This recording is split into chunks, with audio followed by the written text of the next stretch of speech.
Hello and welcome. You're watching QTV and you are watching The Week in Review. I'm your host, Ade Darame, and across the table from me, I have friend and colleague, Mahmoud Mboj. Mr. Mboj, as ever, welcome to the program. As ever. Cheers, Ade. Thank you. And a couple of things. If you hear me doing something funny with my throat, I've got a bit of a frog in the throat. So just get that out of the way. Also, our usual sign language colleague, Lamidi Sonko, is not with us this week. He's up country, but we hope we'll have him back with us next week. So for those of you who look forward to Lamin, I'm afraid he won't be with us this week. So what's on the program? Well, the Week in Review is called the Week in Review for a very good reason. We review some big and or interesting stories from the week just gone by. So, for example, His Excellency the President is just setting off on his Meet the People tour, and is for the 5th day now. Also, there are 3 highly significant and possibly game-changing funds and boards that have been set up to manage higher education in this country. Also, the Gambia's Cyber Security Committee just gotten around to actually sitting down and having a series of sessions about devising a manual that will guide them and their deliberations on how they manage the cybersecurity in this country. Also, this week saw us honor the victims of the November 11 so-called failed counter coup. We dig into that one. World Food Programme and the government of Japan, they've just offered support to some families who were hard hit by flood here in the Gambia, and quite significant. Also, the Star Up Foundation, based in the Canary Islands in Spain, they've been giving a range of essential items to various organizations and families here in the Gambia. Also, we go abroad. For one story, in Mali, the military junta, they're not quite getting a handle on dealing with the jihadist threat that has sort of engulfed the nation. Also, there's an update on Mpox. There's also the UTG and partners delving into an interesting cashew production venture, which I found very, very interesting. I hope you will too. So these are almost all of the things that we'll be covering on today's program. So only one place to start, really, and that is the Meet the People tour. Kicked off this week, and His Excellency the President is going around until the 2nd or the 3rd of December. And let's have a look and listen to what happened as they set off. Have a look. This 1 year, and since 1 year we have been implementing projects. And some of these projects, it is the technicians who are briefing me or some of my ministers. So it's important for me to go and see for myself. Sometimes they can tell you they are 90% while they are 70%. So to verify that and see exactly what is happening, that's why we are visiting project sites. We are engaged in a lot of projects, many of them. I cannot visit all, but the most important ones, I will try my best to make sure I visit them. He's going to make sure he visits the most important ones. He can't visit all of them. Stonebridge, 21 joint or single constituency meetings, 31 projects he'll be visiting throughout. And another clip which we didn't include there, he talked about how better organized they are this year. And certainly I got that when you go on the website and you see they've actually listed, and in the various languages, what they'll be doing and where they'll be going, which I hadn't come across before. Yes, and I'm listening to him there. How many times have we had in the past? We've had a few. He would go and visit certain sites and say, "Oh, I'm not happy with that." Yeah, go on. So that's really a very good reason. It talks about, they'll give you a dossier which says 70%, where you go and see it, and it's, or 90%, you go there and it's only 70%, that sort of thing. Yes, yeah. Absolutely. We are told that it's a constitutional mandate, and they say that twice a year to look at current situation. Indeed. And the effect of your policies and the like. Sure. So yes, but again, of course, the charge has always been, is it just that? Is it just that? Or is it a political something? Is it a political something? Well, party political, let's put it that way. Yeah, quite. Party political, because I think the event in itself, you cannot remove the political element. We had Ami Bojang Sissoho on this morning program, and our colleague Balde asked her the very question, is this a political thing? And she said, how can it not be? Absolutely. She didn't kind of try and sugarcoat it. She said, it's inevitable that it will be. Yeah, that's it. As well as obviously mandated by the Constitution. Absolutely. Yeah. But it need not be party No, political. Quite. Because it's a national event. Quite. It's a constitutional requirement. You see, that really makes it national. It's beyond party this or party that. Sure. So the credibility of it will depend on how well they manage really to just in some critical areas to separate the two. It's a difficult one, Isn't it? because when It's a you go difficult there, one. Yeah. wherever he goes, his party loyalists are there in their party T-shirts, and we saw some of them as he was setting off, and that's almost inevitable. But as he said on another occasion in another clip, if you build a bridge or a road or a hospital or a school, it's not just members of his party who are going to benefit from it.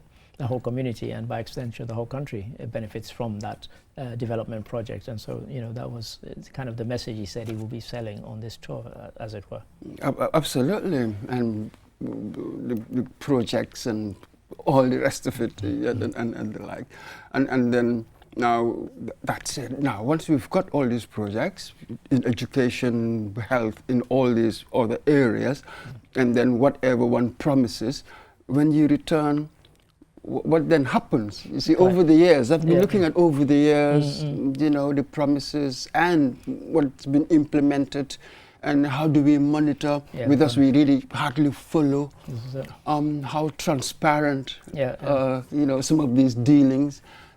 So you just do not know to some extent. What do you make of it? Obviously, there are measurable outcomes. Recently opened Hagaland, road, that sort of thing. But we've not had a systematic way of really judging the impact, what it's supposed to do. When you return, you've seen the conditions, you've seen the effect your policies have had. So now what's the follow-through? Because he said, and maybe we should just play the whole 5-minute clip of him speaking, because in one of the things he said was that this time we're going with a booklet. We're going to compile a booklet of all the sort of complaints and the suggestions, and when we come back we'll see which ones we can take and which ones we can prioritize. But you're right, we go and we see all these projects, but maybe there ought to be a kind of project website where all of them are listed, and I hope they're watching. I think it's a good idea. And you can tell how they're progressing, at what stage are they. Are they behind sort of target? Are they ahead of target? How far or near are they to completion? That sort of thing. Then we can say, okay, it's measurable. But otherwise, it's just, And this is where we find ourselves every year. And the media, perhaps, we are partly to be blamed, we are partly culpable, because we never really take note of these things and have a calendar, if you like, in the office, and systematically follow these things. It's important to establish credibility. You've got to have proper accountability mechanisms in place, really. That's how democracies work, because you have some civil society organizations and other NGOs complaining that there's constantly an over budget vis-a-vis what Parliament approves, that sort of thing. So these are some of the gaps, as it were, that we must really cover, to encourage good citizenship, to make people feel that, there's proper accountability going on, which helps. I think you've thrown down the gauntlet to the media. We're not doing our job, essentially. No, not really. Thank you for that, Mr. Mboj. Story number 2, a very different story, but still about kind of development. There was inauguration this week of 3 highly significant and possibly game-changing governing boards to do with higher education in this country. And at one of those, there was a significant announcement made by the chairman of the Q Group. Have a look, have a listen. I will instruct the QuantumNet Institute of Technology to donate $5 million to the research fund. I will also commit Ajib Bank to donate $5 million to the revolving fund. Ask QCell to donate $5 million to our fund.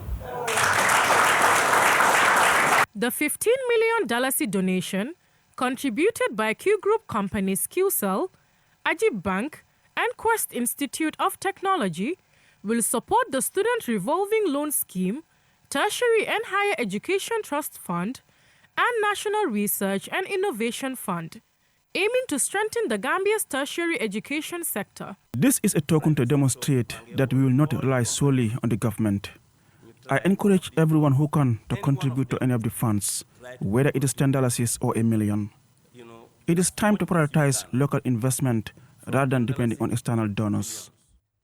Rather than depending on external donors, Mr. Mboj, I said significant and possibly game-changing. We've not had anything like this in the Gambia. And when you think about the amount of money that is remitted, for example, to this country, upwards of $1 billion from Gambians living abroad, but a lot of it just goes to family. Now we have this trust fund, and we're saying if we believe in education, and he's kind of given the kind of big boost to it with this 15 million, and incredibly significant. One has to say that it's possibly one of the largest donations to our education sector, really, by anybody. Then I looked at the tripartite, isn't it? Yeah, tripartite fund. Yes, very interesting, isn't it? Yes. The student revolving loan scheme. That's right. Highly significant, isn't it? Right. And you've got the Tertiary and Higher Education Trust Fund. That's right. And the CEO there being the chairperson, the chairman of that one. That's right. And the National Research and Innovation Fund. Yeah. 3 key areas, Well, aren't they? So, yes, about time. Really. Yes, it was always going to be sort of a difficult thing given our situation, but about time, and the fact that perhaps these people, for instance, CEO of QCell, are stepping up. Is that some kind of endorsement or trust in the Ministry of Higher Education, what it's trying to do?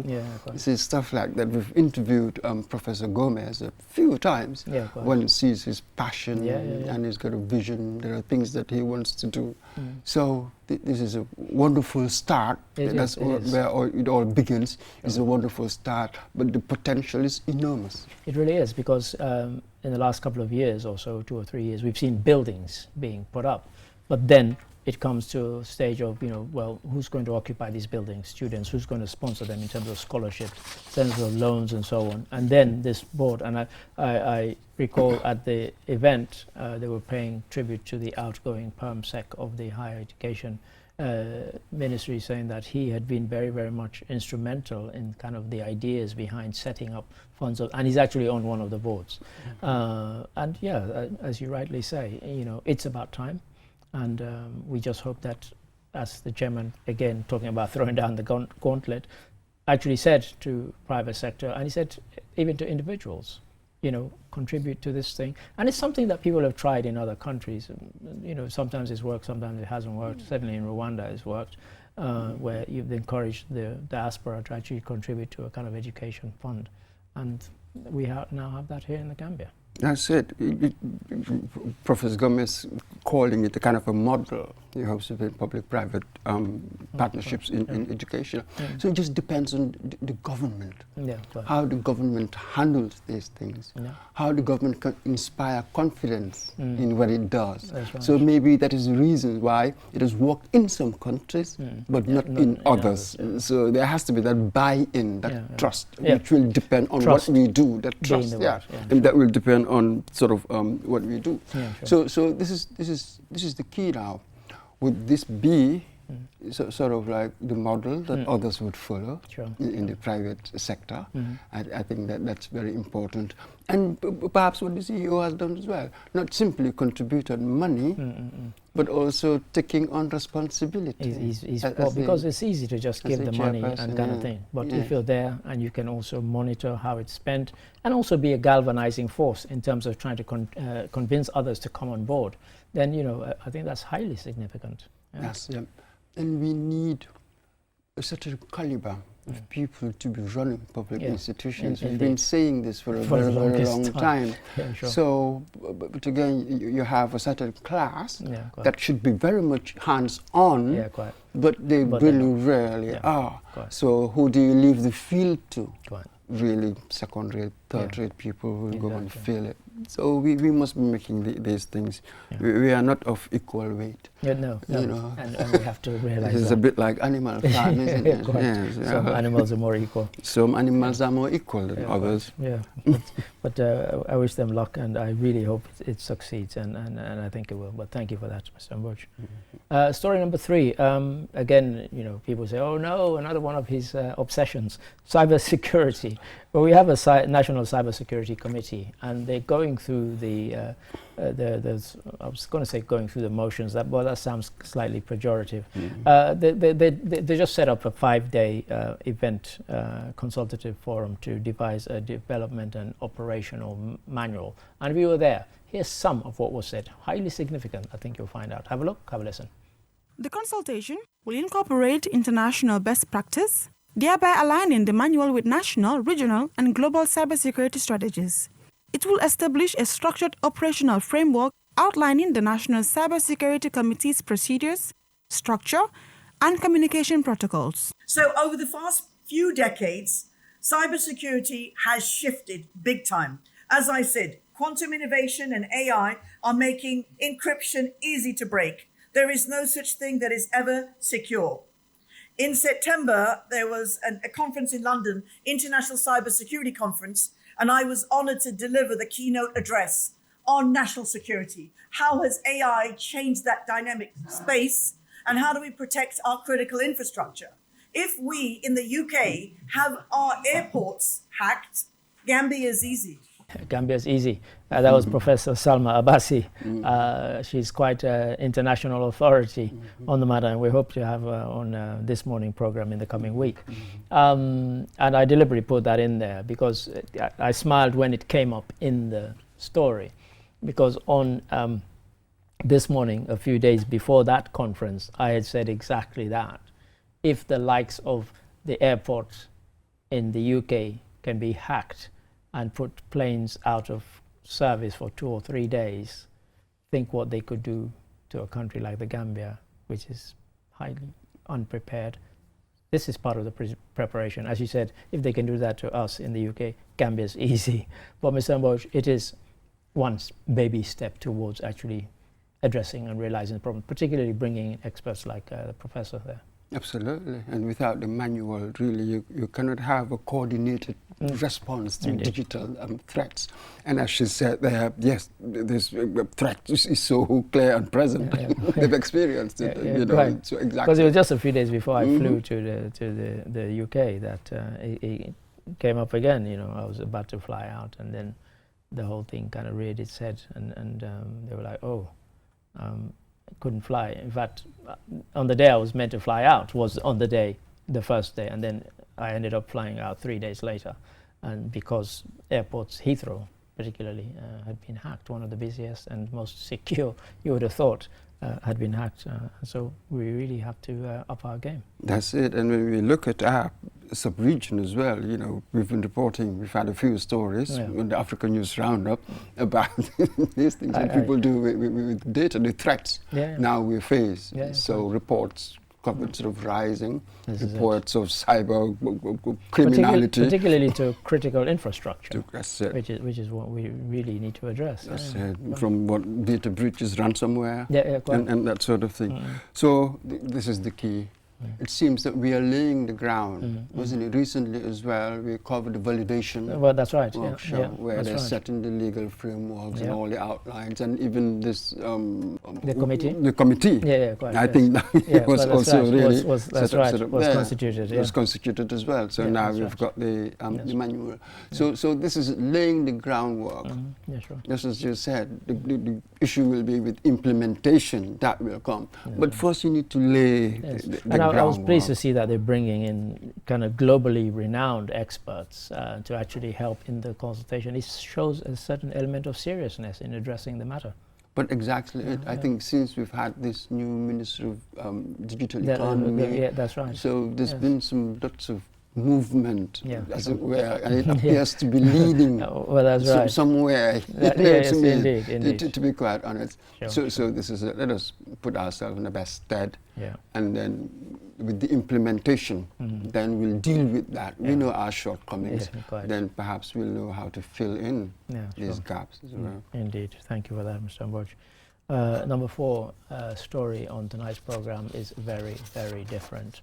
On November the 11th, 1994, there were reports that there'd been an attempted coup d'etat.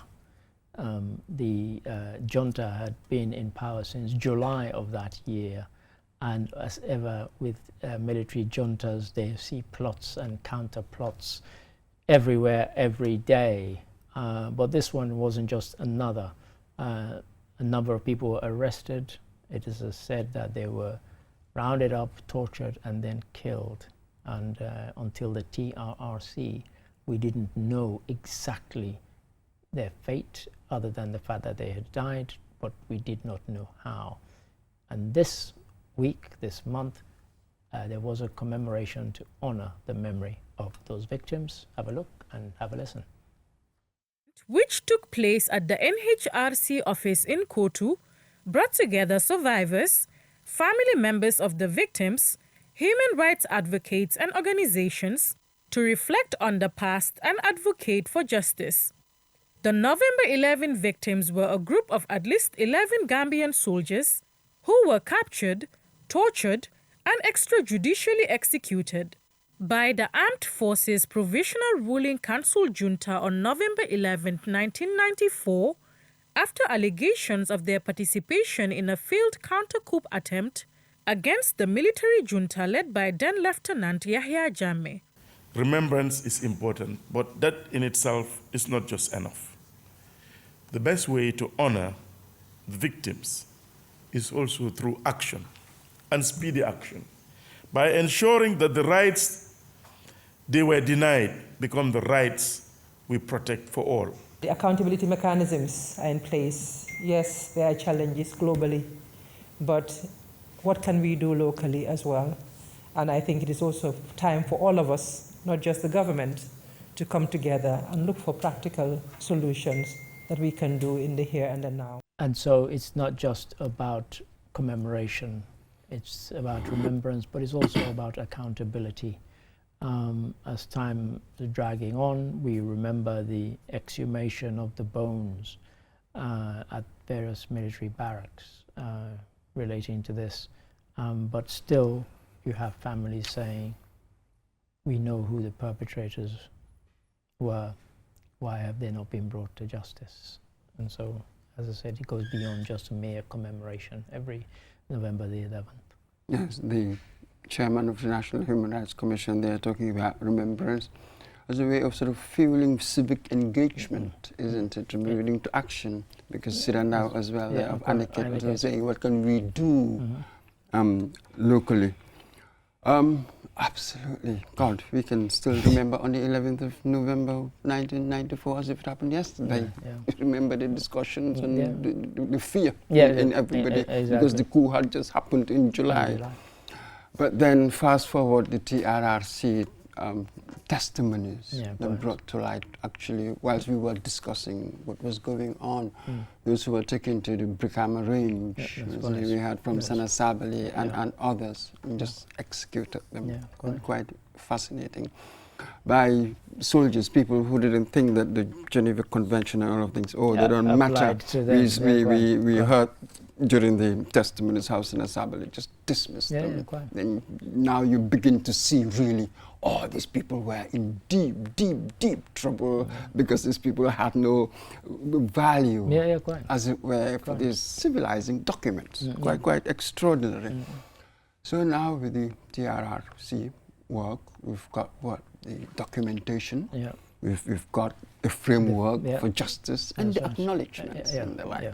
So where these people are important, National Human Rights Commission or civil society organizations, including Victim Center, absolutely, like all these organizations, is where we can move from the symbolic gestures of commemoration into action. So these groups become sort of like victim-led advocacy, and then hopefully try to influence policy, isn't it? This is really where their value is, to constantly keep it on the political agenda and see how you can influence decisions, because the accountability system process goes on for a very, very long time.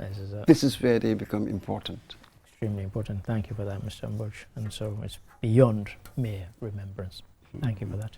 Story number 5, which will also take us to the midway point in terms of stories.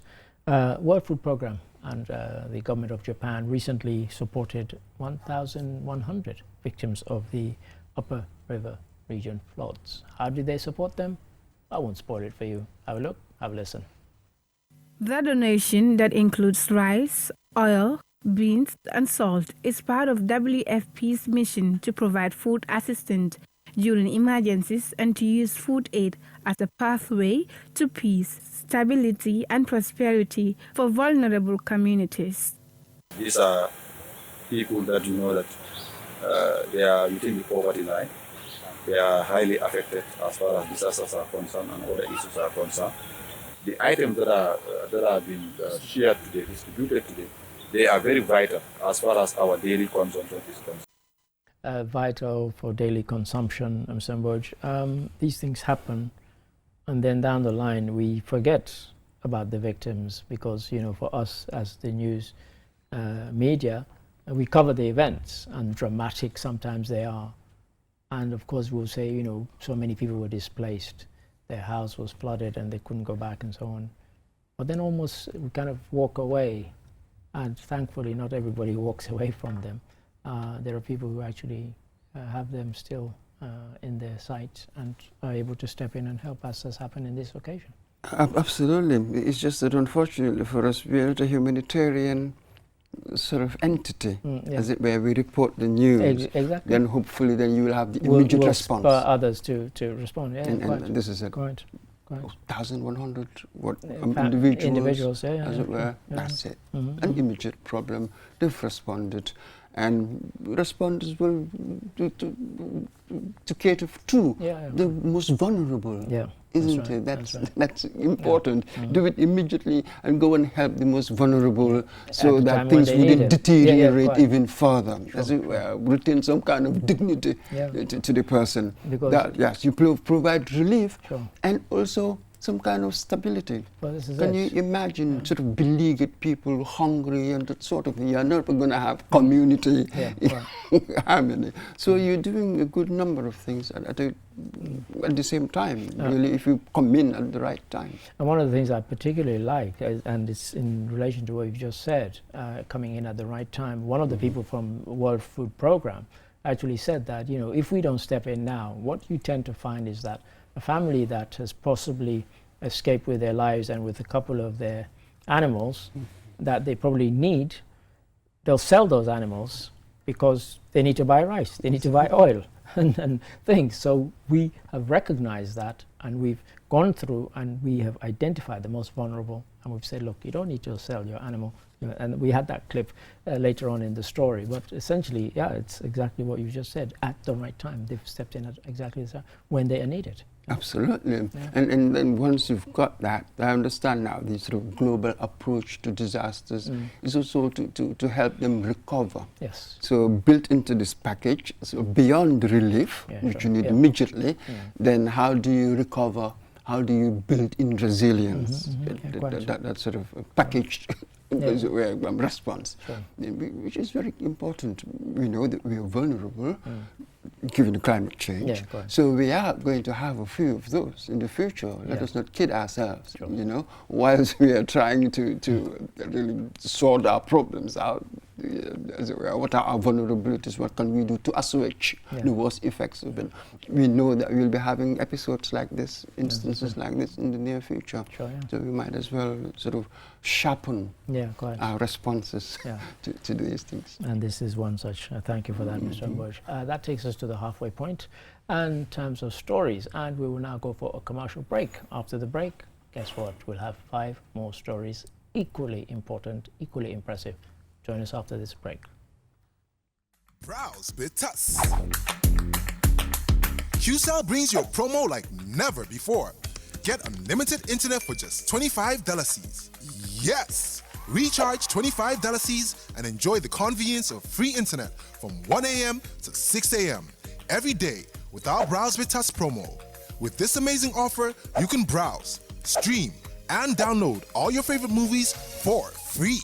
So why wait? Recharge $25 today and enjoy free internet only with QCell between 1 a.m. to 6 a.m. For more information, call customer care on 111. QCell, Senior Bus, we innovate, others follow. Terms and conditions apply.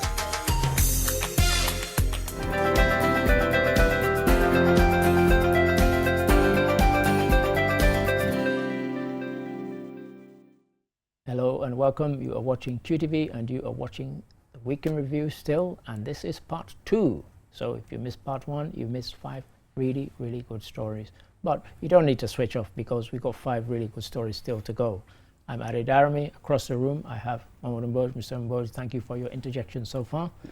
And normally at this point I would say, and here we have Lamindi Sonko, but unfortunately he's not with us this week, but do not despair. We hope to have him back next week. He's up country this week in CRR. So next story, story number 6, the Startup Foundation, based in the Canary Islands, Spain. They've been coming to the Gambia for quite a while recently, and they've been making a lot of significant donations. What sort of significant donations, I hear you ask? Have a look, have a listen. The donations included school materials, supplies for homes for the elderly, and support for social centers such as Dawa Center and Situ Elderly Home and Orphanages. Also, food items were provided to the National Nutrition Agency, NANA, while MAPSI received food supplies along with school furniture to improve learning environment. This is the number 12 container, 40-feet container we have brought to the Gambia. And that is reduced to more than 3.5 million euros in donations. In fire trucks for the fire service, vehicles, and such a big amount of donations. But this time, as a petition, we have concentrated for the little ones, for the ones in need, for the small ones, for the orphanage, and also for the sports. And there we had 12th 40-foot container. In the past, they've even brought vehicles for the fire service. And there we had Sonia Arup, founder of Startup,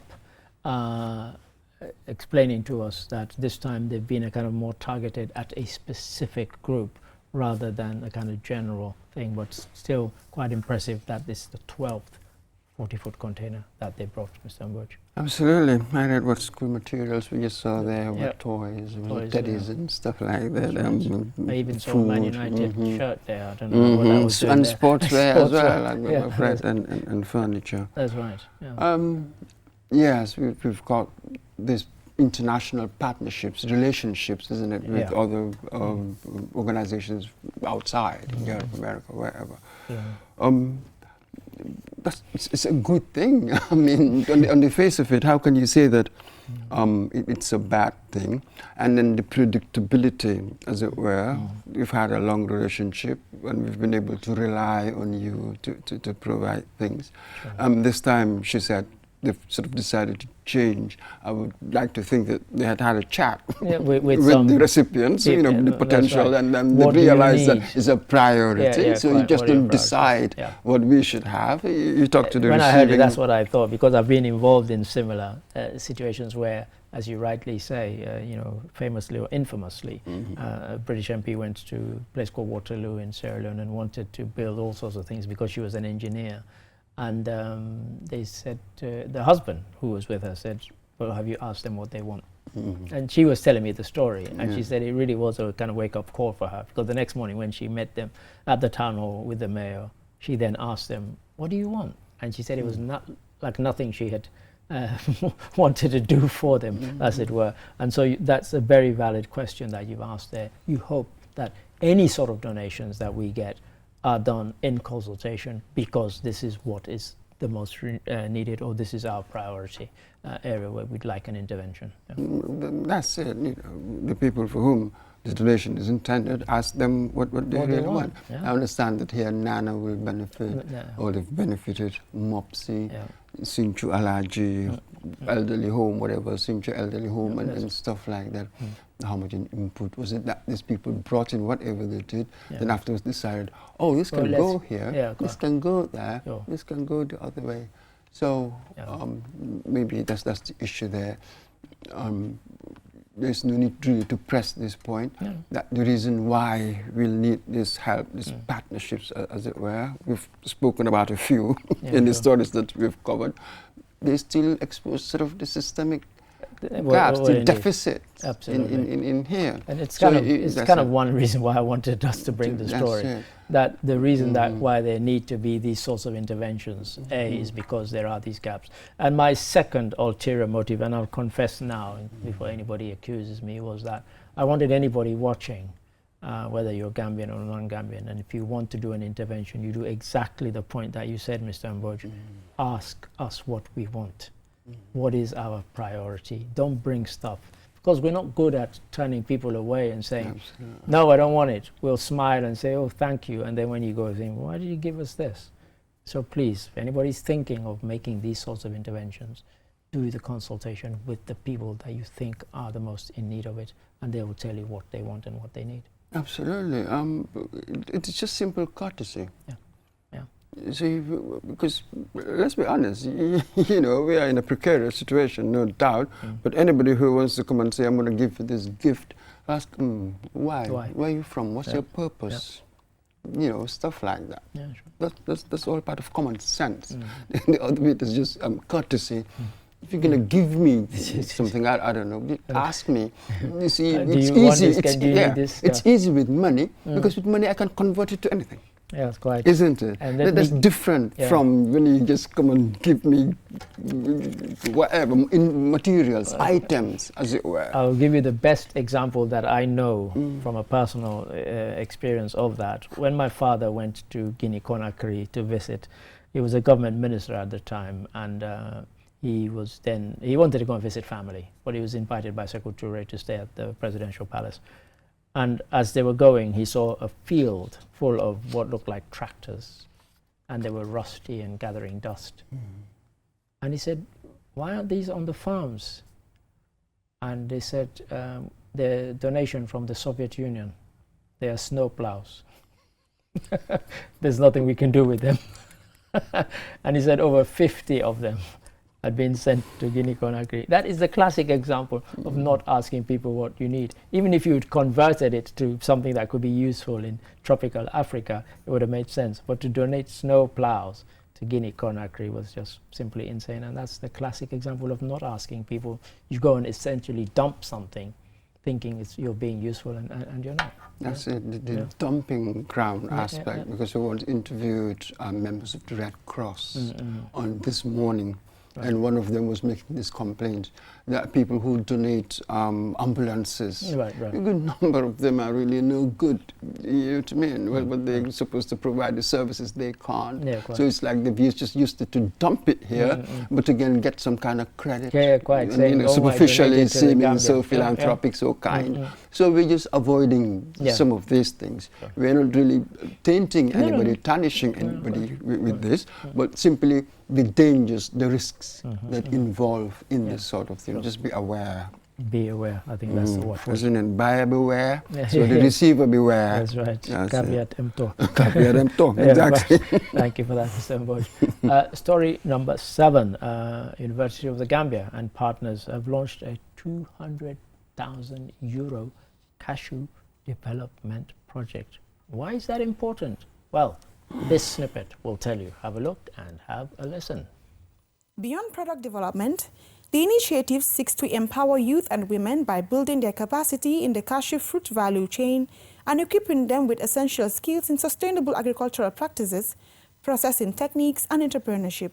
And the reason I say this is because we're talking about cashews, and I have a friend who is from Trinidad, and he visited the Gambia about 10 years ago.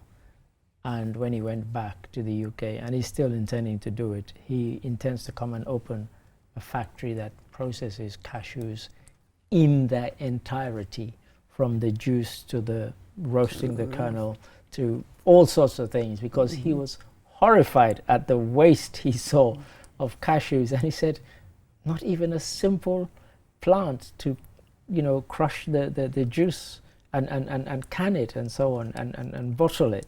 And now we have this project. Camaras is the company that is actually going to partner with the UTG to make it a kind of viable entity going forward. It's not charity.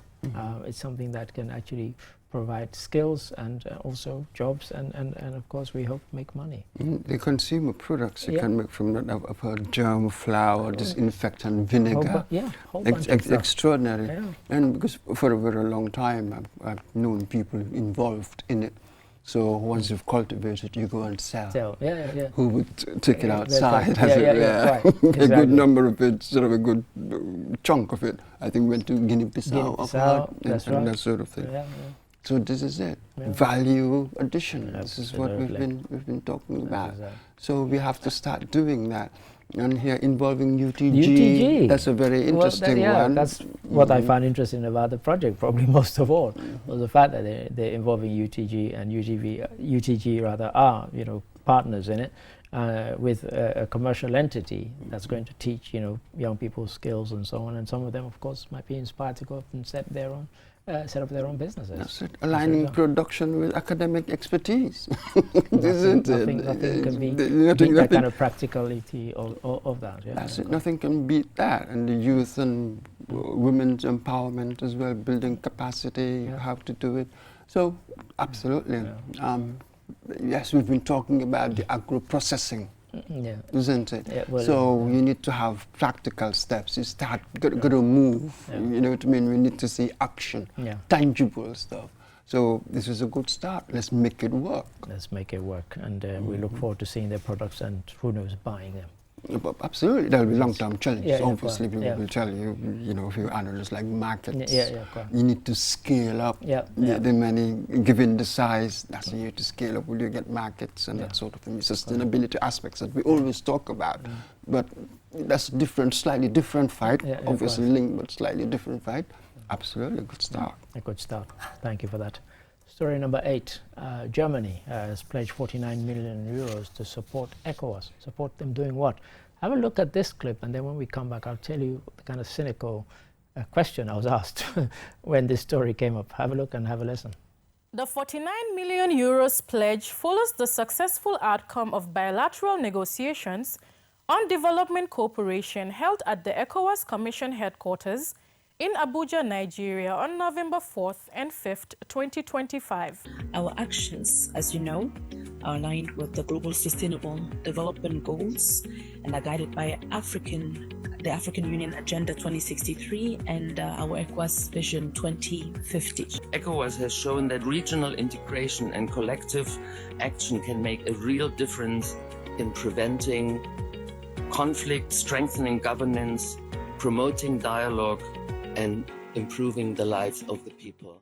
I watched this, Mr. Mboj, and I must say, when I heard a German fellow speak there, I thought, gosh, you're giving ECOWAS a lot of credit and praise for stuff that they probably haven't really done, without wishing to be cynical. But before we delve into that, the question I was asked was why Germany, what's in it for them? I was asked that in the office when the story came up on the news. And of course, it could be, of course, that they want to sort of have some sort of influence here, potential market for their goods, and of course, potential trading partners. Who knows, going forward, you know. Yeah. All over the world now, even Japan, they've got these development agencies that are helping the EU, Britain, France. They all have these sort of development agencies, really helping where they can. But you all know that behind the scenes, because just recently they had the TICAD event, which was kind of, you know, Japan and African countries, and it was about trade. It was about trade. Yeah, so they have these strategic positions, as it were. These things help, as it were, advance their strategic positions. Nobody can deny that. But right now, they're talking about trade, development, and all of that. But we all know that now it appears that security, Okay, yeah. especially, will come to Mali later on, Yeah, quite. look at what was going on. Sure. I think a good number of them really were worried about security. Yeah. And when it, and that came up at this event. Yes, and when it comes to security, Yeah. we are all really vulnerable. Exactly. In many ways, Totally. you simply cannot allow Yeah, quite. sort of these Al-Qaeda affiliates to dominate Yeah, the quite. Sahel and down in West Africa. You cannot allow Exactly. that. Yeah, quite. So this is the key. Yeah. So now, of course, things Yeah. will depend on how do we implement Yeah, these indeed. things. How do we spend this money? Yeah, That's the issue. let's keep an eye on it. Thank you for that, Mr. Butch. Not much time, but we've got two more stories. Ministry of Health recently held a series and also issued some press releases to update people about Mpox, because there have been some scare stories and some pictures that had absolutely nothing to do with the Gambia being circulated, claiming that these were Mpox cases here in the Gambia. It's not true. You don't believe me? Don't take my word for it. Okay, have a look and have a listen. We are having only one confirmed case of Mpox. Even that patient actually got better and has been discharged since. What we are doing at this point is to how best can we actually get the vaccine, and specifically to target those people who are actually at high risk. However, as the Ministry of Health works to prevent the spread of Mpox, another threat has emerged, namely Rift Valley fever. RVF is a viral disease that primarily spreads from animals to humans, and studies indicate that it can also be transmitted by mosquitoes. Dr. Bute urged the public to maintain clean surroundings, eliminate stagnant water, and sleep under mosquito nets as preventive measures to reduce the risk of infection. So two things there. We laid to rest this fallacy that we have cases of Mpox here in the Gambia. And the other one about Rift Valley fever is that, of course, next door in Senegal, they've had quite a few cases in the last week or so. And so it's about kind of preparing us, the public, to be aware and to beware that there's one threat which we're containing. The person who had it has recovered, Mpox, and Rift Valley fever is something that's down the line because of the way that we're sort of enveloped by Senegal. We cannot escape, but to be aware, and these are certain precautions that you can take to help. That's it. At least it shows with the Mpox case that there is some capability within. They're doing what they can. And with the RVF, as it just presents a new risk, doesn't it? Indeed. But how can you really deal with this? By being proactive, as it were, in tackling it. So absolutely. Now, what else can one say? That for them to just continue with the awareness programs, getting ready, people to know, to recognize symptoms, and then how do we respond? Indeed, yeah. So that's how you prepare, being proactive. That's right, sure that we are. So thank you for that. That takes us to our final story. Story number 10. Mali, Samboj mentioned that a couple of stories when we were talking about the money from Germany, that really the kind of elephant in the room is, of course, what is happening in Mali, Niger, Burkina Faso, military juntas that took power and said that they were going to deal with the jihadist threat, and they have signally failed to do so. One doesn't take any joy in saying this. This is just a fact. And so the town of Lere in Mali has really come under siege recently. Have a look, have a listen. A humanitarian crisis is unfolding in Mali's Timbuktu region, where the jihadist group Jama al-Nusrat al-Islam wal-Muslimin has surrounded the town of Lere, cutting off essential supplies and terrorizing residents who remain. According to the United Nations Refugee Agency, between 2,000 and 3,000 people have fled Lere and the surrounding villages over the past 2 weeks. The Malian military junta, which seized power in 2021, has struggled to contain the insurgency. Despite recent airstrikes and reinforcements, the blockade remains, demonstrating the militants' growing capacity to disrupt daily life, even far from active battle zones. Mr. Mboj, African News Roundup, very much your thing. You've seen this, and the discussion was, could Mali fall to the jihadists? It wasn't such a fanciful thing, and we've kind of been here before a few years ago when they came pretty close to kind of holding an iron grip on the country, and it seems deja vu. The foreign minister was interviewed, and he was quite bullish saying that all of that is just fantasy. We are in charge, we are in control. But we've seen how they blockaded Bamako, the capital That's itself. right. Yeah. And Yeah. that's it now, there's Lere. So this has been their tactic recently. True. Really, not on the battlefield. No, quite. But with trade and the economy, That's really right. playing with that, trying Starving to the really people. starving the people. You know, it's an extraordinary situation. No access to food, No fuel, access to medical food, aid, fuel, couldn't get in or out. Absolutely. So, you know, it's it's unbelievable. like, we are in and it control. seems there's really not much that they can do. So now you're talking about the border with Mauritania yeah. and the border with Senegal. One should be very, very careful here. Yeah. ECOWAS, we simply cannot allow this sort of group or the groups, there are loose association, all sorts of things out there, to really have a foothold in Mali. Yes, it's that. You simply cannot have that. Yeah, because if you watch MTN, the Malian state media, they're busy showing all their successes against these groups. And you know, if that is all you see and you're in Mali, then it's a kind of false sense of security that creeps in.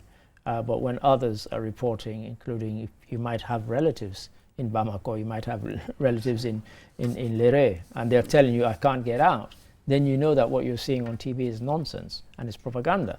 And you know, those who are outside who are kind of championing these, you know, the alliance of Sahel states, saying, you know, they're making a stand, they're taking a stand. This is the reality that they have to deal with. It's not France, you know, unless you want to blame France for something, or maybe they're funding the jihadists, which we know they're not. But that's the reality that they have to deal with. This is not the first time we've discussed this. From the beginning, you know, everybody was just sort of so positive, gung-ho, and they're like, oh, these people are doing this or doing that. We said, well, we do not know yet. Yeah, quite. They need to be tested first. Yeah. Now they're being tested. They're really showing their hand. There isn't much in it. There's no problem with sending the French out, sending everybody out, granted. Can you do it? Yeah. Otherwise, what do you stand to lose? Yes, What is this false pride that is not based on anything? Yeah, quite. Because really, if you it's look not at all based on the, anything. and we have all the initial statements when they took over, in at least two of them, Niger and in Mali, they said it's because the government were failing to deal with the jihadist threat, and we will deal with it. Mali went even further. I said within 6 months, you know, 3 years down the line, they're no closer to dealing with it. Just as we've always said, you know, when you're standing on the outside, looking in, it seems so easy. Now just go inside and start taking decisions, you know what I mean? Then you begin to see the scale of the problem. Let's stop this sort of fake Pan-Africanist, we are this or we are that, and often it's all hypocritical. On the one side, you're saying all sorts of things, playing the media. Behind the scenes, you're being a horrible person. It's this hypocrisy that really one must tackle. And apart from that, the competency elements as well. You have to be competent in dealing with these things. So we shouldn't just be satisfied with empty talk. Yeah, quite. Indeed, yeah. That's really what we're getting from these people. A depressing note to end on, Mr. Budge, but well, it's a depressing kind of situation, actually. A dose of cold reality. Yeah, it's a depressing situation, really. It really is. But thank you for that, and that brings us to the end of this week's program. Thank you for your interjection so far. And once again, I apologize that Lamindi Sonko was not able to join us to do these sign language interpretations. But of course, huge thanks to you, the viewer, for watching. Until we come your way again next week. Bye-bye.